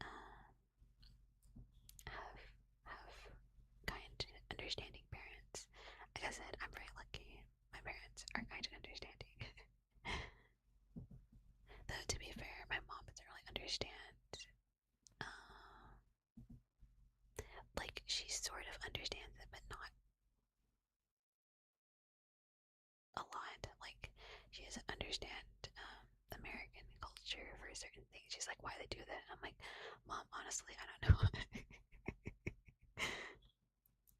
She falls 50, she's 50-50. Stereotypical Middle Eastern mindset. Oh, I see. I see, I see. Yeah, that could be how it is. Also, I had a friend in university who's Middle Eastern, and she said the same thing. She said my mom is like sometimes she's nice, sometimes she's trying to whack me with something. And I'm like, oh.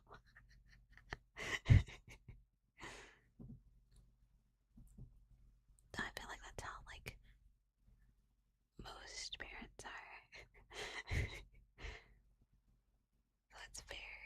And then there's like some that have like this 1000% strict parents, which is sucks. Literally, yeah. Yeah, yeah, yeah. Because I would like ask, I was like, hey, do you want to like study at your house? She's like, nope, my mom is in a mood today. She gonna smack me, she gonna smack you. And I was like, what? I was like, okay, we study in the library, got you. Then another day she would like be like, oh, my mom made this food and she wanted me to give you some too because we were best friends. She's like, I'm like, want to give you food. She's like, oh, your friend, she's so small. Give her some food. I was like, was that the same lady who wanted to smack me like a month ago?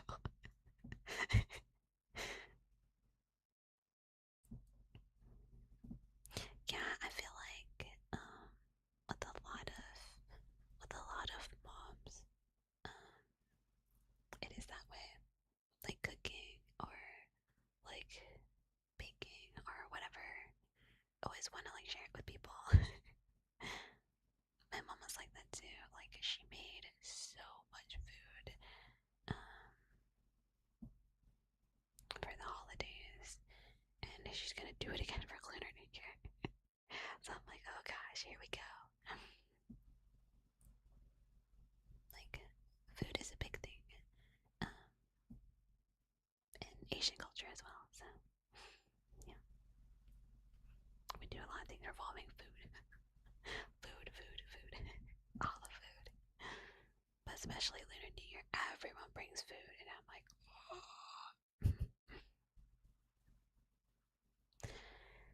Let's see, where was I again? Oh, here. Sorry, I got distracted talking about food. I love food. It was with these feelings that I began the creation of a human being. As a mindset of the parts formed a great hindrance to my speed, I resolved, contrary to my first intentions, to make the being of a gigantic stature, that is to say about 8 feet in height, and proportionally large. After having formed this determination, having spent some months in successfully collecting and arranging my materials, I began. No one can conceive the variety of feelings which bore me onwards, like a hurricane in the first enthusiasm of success.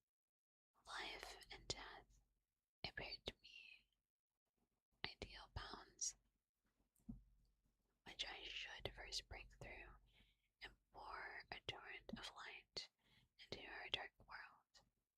A few species would bless me as its creator, and source. Many happy and excellent natures would owe their being to me. No father would claim the gratitude of his child so completely as I should deserve theirs. Pursuing these reflections, I thought that if I could bestow animation upon lifeless matter, I might, in time, renew life where death had apparently devoted the body to corruption. These thoughts supported my spirits while I pursued my undertaking with unremitting cheek had grown pale with study, and my purse had become emaciated with confinement. Sometimes, on the very brink of certainty, I failed, and yet still I clung into the hope which the next day or the next hour might realize. One secret which I alone possessed was the hope to which I had dedicated myself, and the moon gazed on my midnight labors, while, with unrelaxed and breathless eagerness, I pursued nature to her hiding places. Who shall conceive the horrors of my secret toil as I doubled along the unhallowed damps of the grave, or tortured the living animal to animate the lifeless clay? My limbs now tremble, and my eyes swim with the remembrance, but then a resistlessness, an almost frantic impulse urged me forward. I seemed to have lost all soul or sensation, but for this one pursuit. It was indeed but a passing trance that only made me feel with renewed acuteness. As soon as the natural stimulus ceasing to operate, I had returned to my old habits. I collected bones from charnel houses and disturbed with profane fingers the tremendous secrets of the human frame. In a solitary chamber, or rather cell, at the top of the house, and separated from all the other apartments by a gallery and staircase, I kept my workshop of filthy creation. My eyeballs were starting from their sockets and attending to the details of my employment. The dissecting room and the slaughterhouse furnished many of the materials, and often did my human nature turn with loathing from my occupation, whilst still urged on by an eagerness which perpetually increased. I brought my work near to a conclusion. The summer months passed while I was thus engaged, heart and soul, in one pursuit. It was a most beautiful season. Never did the fields bestow a more plentiful harvest, or the vines yield a more luxuriant visage. But my eyes were insensible to the charms of nature, and the same feelings which made me neglect the scenes around me caused me also to forget those friends who were so many miles absent, and whom I had not seen for such a long time. I knew my silence disquieted them, and I well remember the words of my father. I know that while you are pleased with yourself, you will think of us with affection, and we shall hear regularly from you. You must pardon me if I regard any interruption in your correspondence as a proof that your other duties are equally neglected.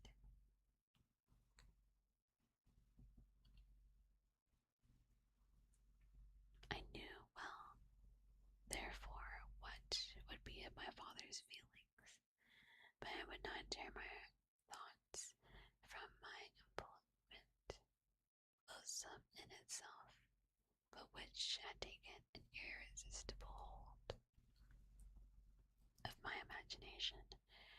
I wished, as it were, to procrastinate all that related to my feelings.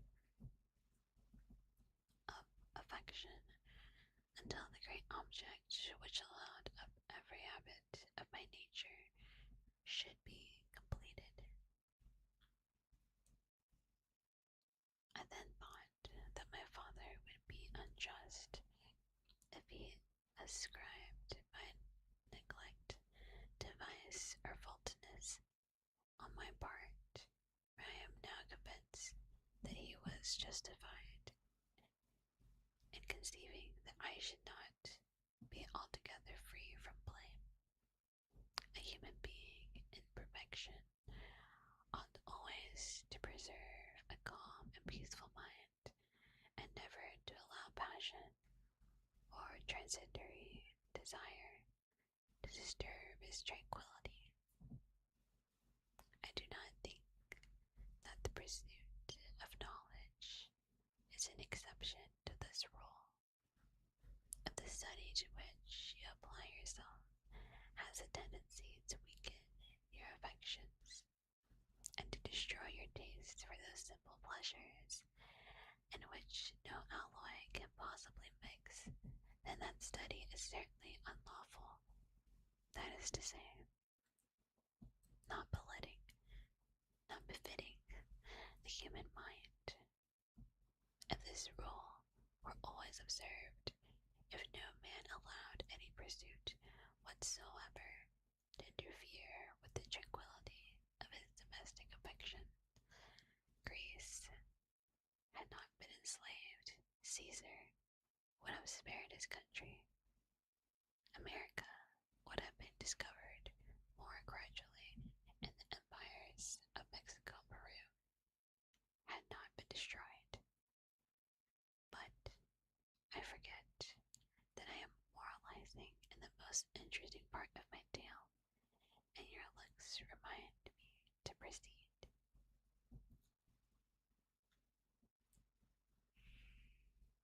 My father made no reproach in his letters, and only took notice of my silence by inquiring into my occupations, more particularly than before. Winter, spring, and summer passed away during my labors, but I did not watch the blossom or the expanding leaves, sights which before always yielded me with supreme delight. So deeply was I engrossed in my occupation, the leaves of that year had withered before my work drew near to a close, and now every day showed me more plainly how well I had succeeded. But my enthusiasm was checked by my anxiety, and I appeared rather like one doomed by slavery to toil in the mines or any other unwholesome trade than an artist occupied by his favorite employment. Every night I was oppressed by a slow fever, and I became nervous to a most painful degree. The fall of a leaf startled me, and I shunned my fellow creatures as if I had been guilty of a crime. Sometimes I grew alarmed at the wreck I perceived that I had become.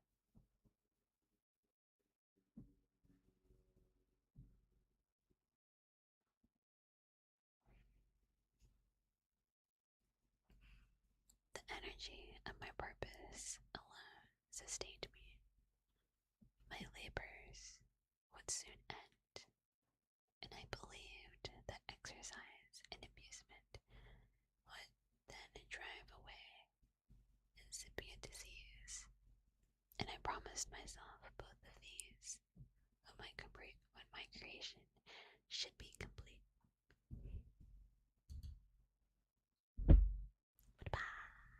Chapter complete.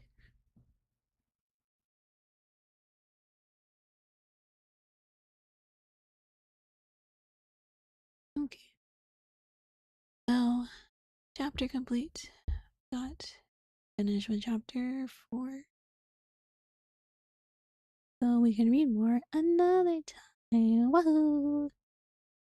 Next week, ASMR will be, let's see. Um, I think I made it to be positive affirmations because February, because of a certain holiday, aka Valentine's Day. A lot of people really hate February and Valentine's Day. So I thought starting off the month with some positive affirmations while I do some ASMR triggers for you would be nice and relaxing and helpful.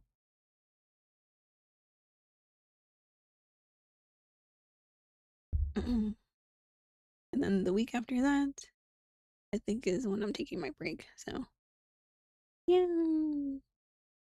And then Monday we have our normal Nikkei stream. Excite! Excite, excite. But yeah, like I said, if you want to read Frankenstein on your own, there you go. But we don't have to wait for me when I decide to read it again, which I don't know when I will. And will I remember what chapter we're on? Probably not. I'll be like, does anyone remember? I'll be like, weeks from now, does anyone remember? Weeks? Who am I kidding? I'll be like months. Who am I kidding? Months. Let's see, who can we set the radio to?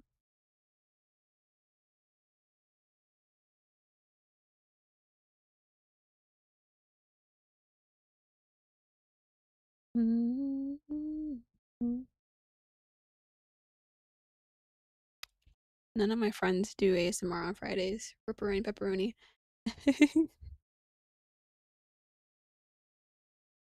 Like, oh, okay. If any, if I anyone to read that song.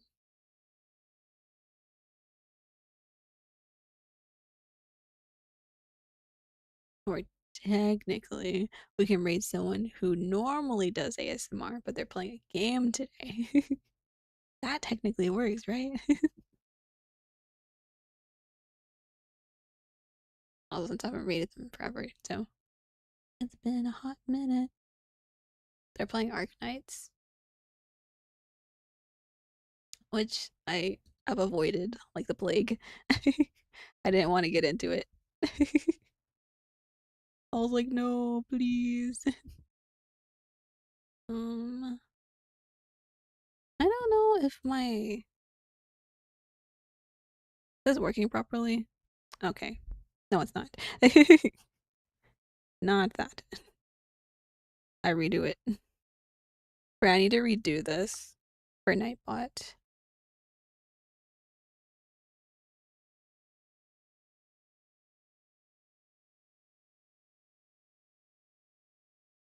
There we go. Use this one. There we go. Can use that. And then here are socials. If you want to follow me on any of those, so you can get updates and whatnot. Um, Also a Discord if you want to join.